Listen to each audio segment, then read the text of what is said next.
उसके बाद में धीरे धीरे मैंने उस पर प्रैक्टिस करके सीख गया और आगे ये पीछे पीछे ये भी सीख गया। ये है कि ग्राउंड नहीं होने के कारण मैं यहाँ से बच्चों को गाड़ी में बैठा कर ले जाता हूँ, मतलब साफ रोड होती है और जहाँ पर कोई ट्रैफिक नहीं हो वहाँ ले जाकर। नमस्कार दोस्तों, ये मैं आपके साथ तस्वीरें साझा कर रहा हूँ बायतू विधानसभा मुख्यालय पे, और आप तस्वीरों के अंदर देख सकते हैं किस तरह से ये मारवाड़, ये थार के ये बच्चे, ये प्रतिभाएं किस तरह से चमक रही है। और इनको कौन नहीं जानता। पिछले 4 दिनों से कहें तो सोशल मीडिया पे कहीं ना कहीं ये बच्चे छाए हुए हैं, और बायतू बाड़मेर के तमाम जनप्रतिनिधियों ने भी सोशल मीडिया के माध्यम से इन बच्चों को बधाइयाँ दी हैं। और आप विजुअल के अंदर देख सकते हैं ये इनके पिताजी हैं। इन बच्चों से पूरी बात करते हैं, वो इनके पिताजी से पूरी बात करते हैं। सबसे पहले आपसे शुरुआत करते हैं, क्या नाम है आपका? महबूब।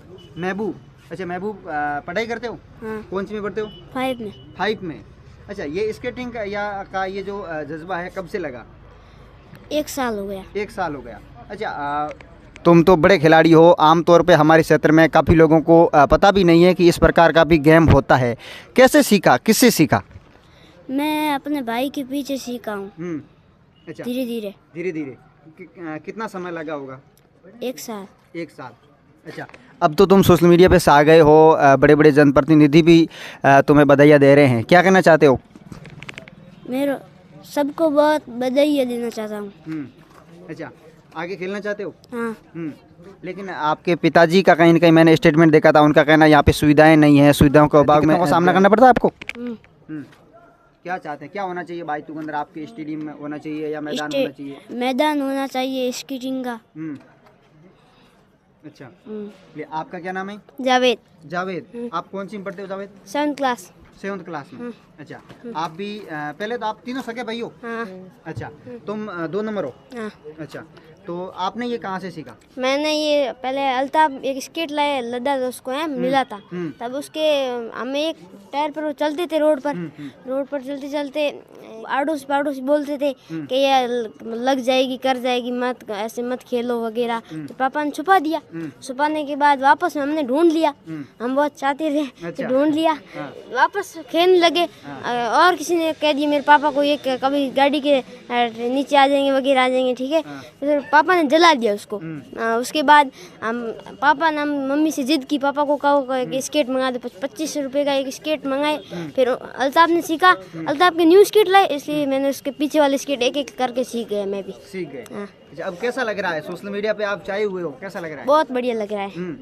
सब भाइयों को नमस्कार, जिसने सपोर्ट किया उनको सभी को थैंक्स।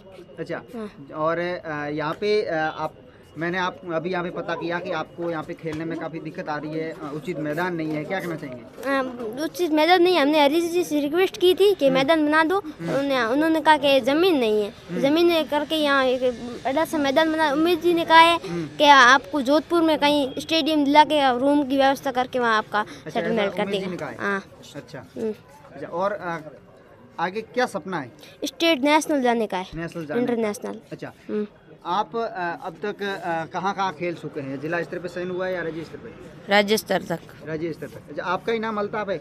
अच्छा, आप कौन सी में पढ़ते हो? 9th में। यहीं पढ़ते हो बायतू में? हाँ। अच्छा, ये जुनून कहाँ से चला? ये भाई ने सुनाया ये अभी आपको कि मेरे को एक मिला था।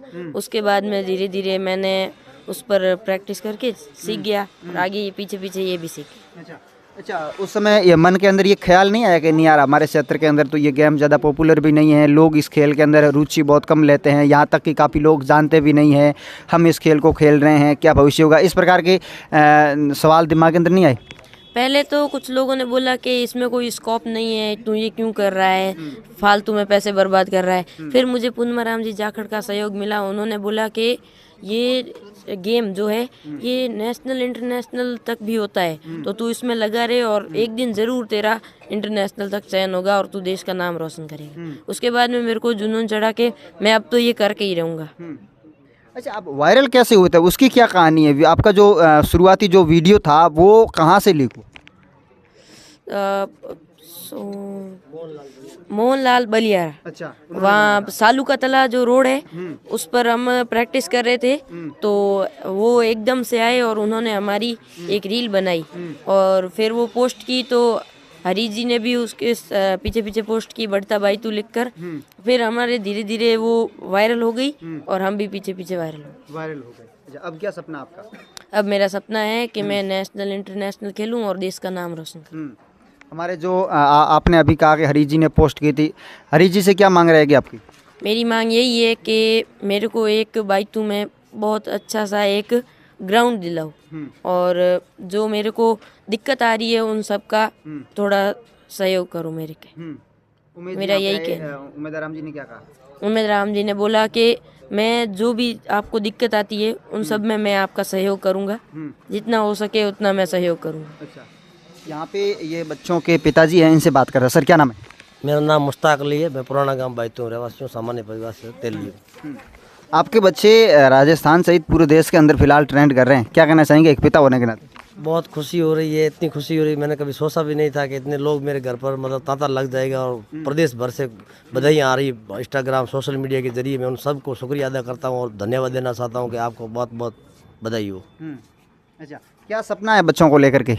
सपना ये है सर, पहले तो ये था कि ये गेम खिलाने के लिए मैं मतलब खिलाना चाहता ही नहीं था, फिर बच्चों की जिद के कारण लाने पड़े स्केट और सिखाया, तो अब लग रहा है कि मैं इनको नेशनल तक इंटरनेशनल खिलाने का सपना है मेरा। नहीं, अब तो कहीं ना कहीं भरोसा हो रहा है ना, क्योंकि बधाइयाँ मिल रही है, लोग आ रहे हैं, बच्चे अपना नाम कर चुके हैं इतनी छोटी उम्र के अंदर। बिल्कुल साहब, अभी तो सब मेरे सर्व समाज मतलब एक साथ मैसेज कर रहे हैं कि अब बच्चों के लिए हम कभी पीछे नहीं रहने देंगे और इंटरनेशनल खिलाने की जिम्मेदारी हमारी है। अच्छा, यहाँ के जो जनप्रतिनिधि हैं उनसे क्या आश्वासन मिला, क्या उम्मीदें रहेगी? क्योंकि बच्चों ने भी बताया और आपका भी मैंने एक स्टेटमेंट देखा था कि यहाँ पे बच्चों को खेलने में काफ़ी दिक्कत आती है, उचित ग्राउंड नहीं है, इस प्रकार की काफ़ी समस्याएं, क्या उम्मीदें रहेगी? ये है कि ग्राउंड नहीं होने के कारण मैं यहाँ से बच्चों को गाड़ी में बैठा कर ले जाता हूँ, मतलब साफ रोड होती है और जहाँ पर कोई ट्रैफिक नहीं हो वहाँ ले जाकर इनको प्रैक्टिस करवाता हूँ। तो मैं 15 दिन से रेगुलर सालू कतला रोड जो जाती है वो अभी नहीं बनी थी, उसके रोड पे मैं बच्चों को सिखाने जाता था। तो एक बार वहाँ हम सामरू वो रनिंग कर रही थे, तो एक मोटरसाइकिल वाले भाई मोहन राम बलियार नाम, पहले हमको पता नहीं था, बाद में सब पता चला कि मोहन राम बलियार आए, उन्होंने एक वीडियो बनाया, वो वीडियो बना आपके डेजर्ट थार पर एक पोस्ट अपलोड की। उसके बाद ने दूसरे दिन हरीश जी ने पोस्ट अपलोड की, बढ़ता भाई तू सुनहरी सड़कों का मतलब सुनहरी तस्वीरें, ऐसा कुछ किया। तो मैं हरीश जी का धन्यवाद देना चाहता हूँ कि उन्होंने मेरे बच्चों का हौसला अफजाई किया और मोटिवेशन किया कि भाई बच्चे बहुत टैलेंट है। और अभी मेरे एक ही निवेदन है कि भाई तू के अंदर मेरे बच्चों के लिए नहीं, हर समाज के बच्चे ऐसा ग्राउंड हो तो मेरे बच्चों की तरह वो खेले और मोटिवेशन इनको देकर बहुत बच्चे मोटिवेशन मेरे पास आ भी रहे हैं, कॉल मैसेज सब आ रहे हैं कि मैं हमारे बच्चों को सिखाओ। तो हम यही चाहते हैं कि अपने गांव से कम मेरे बच्चों जैसे 50 बच्चे हर साल नेशनल खेले। अच्छा, उमेद राम जी भी यहाँ पे आए थे, किस प्रकार के उन्होंने भी क्या भरोसा दिलाया? उन्होंने पूरा आश्वासन दिया कि मुश्ताक जी हम आपको बच्चों को पीछे नहीं रहने देंगे, इनको बढ़िया मतलब कोचिंग देखेंगे और इनके लिए कोच की व्यवस्था करेंगे, ग्राउंड की व्यवस्था करेंगे वहाँ जोधपुर में कहीं भी, और टूर्नामेंट से 1 महीने पहले हमारे को बता देना और हम पूरी संपूर्ण जिम्मेदारी लेकर इनको जो भी सुविधाएं असुविधा हो रही उनकी सुविधा हम करेंगे।